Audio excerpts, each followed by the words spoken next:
કચ્છના કાંકરેજ તાલુકાના રાણાવાડા જારોડ બિસ્માર હાલતમાં વાહન ચાલકોને રાહદારીઓ પરેશાન। કાંકરેજ તાલુકાના મુખ્ય મથક સિહોરીથી રાણાવાડા જા 10 મિનિટનો રસ્તો છે, પણ હાલમાં જવું હોય તો પોણો કલાક લાગે। હાલની પરિસ્થિતિ પ્રમાણે ખબર નહીં કયો ગ્રહ નડે છે રાણાવાડા રોડ બનાવવા માટે। કાંકરેજના રાજકારણના લીધે આમ જનતા હેરાન પરેશાન થઈ રહી છે। ભાડાથી કોઈ રિક્ષા કે ગાડીવાળો રાણાવાડા આવવા માટે તૈયાર નથી। બોલો આવે તો ડબલ ભાડું બોલે છે કે અમારી રિક્ષામાં પંચર પડશે, પછી આમ કરે તો કરે શું? રોડ બનાવો કોના અંડરમાં છે તે ખબર નથી પડતી। ચાલુ સરકારની કોઈ બીજી સરકાર આવશે તેની અનેકો રજૂઆત છતાં પણ કોઈ કશું સાંભળતું નથી। ખૂબ જ બિસ્માર હાલતમાં છે રાણાવાડા રોડ।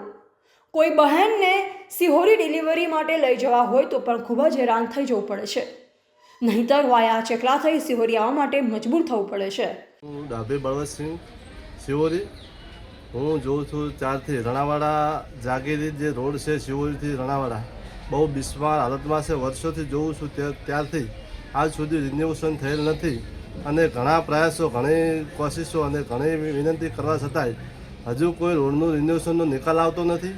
રોડ બહુ બિસ્માર હાલત છે। અહીંયાથી રિક્ષા લઈ જાવી, ભાડે લઈ જાવી હોય તો પણ આવતી નથી અને અન્ય કોઈ વાહન પણ આવી શકતું નથી। આવવા માટે પોણો કલાક લાગે છે અને ઓમ 10 મિનિટનો રસ્તો છે, પણ આવા બિસ્માર આવા ખડા ખડિયા રોડો હોવાથી 10 મિનિટનો રસ્તો પોણો કલાકની વાટ જોવી પડે છે અને જો કોઈ બેન દીકરીને ડિલિવરી માટે લાવી હોય તો પણ બહુ મુશ્કેલી અનુભવાય છે સિહોરી આવવા માટે રાણાવાડથી।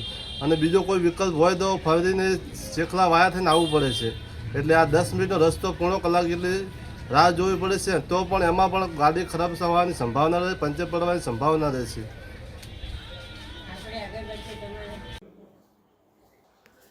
રિપોર્ટર નરેશ ડી વ્યાસ, તંત્રી બનાસી પુકાર, બનાસકાંઠા।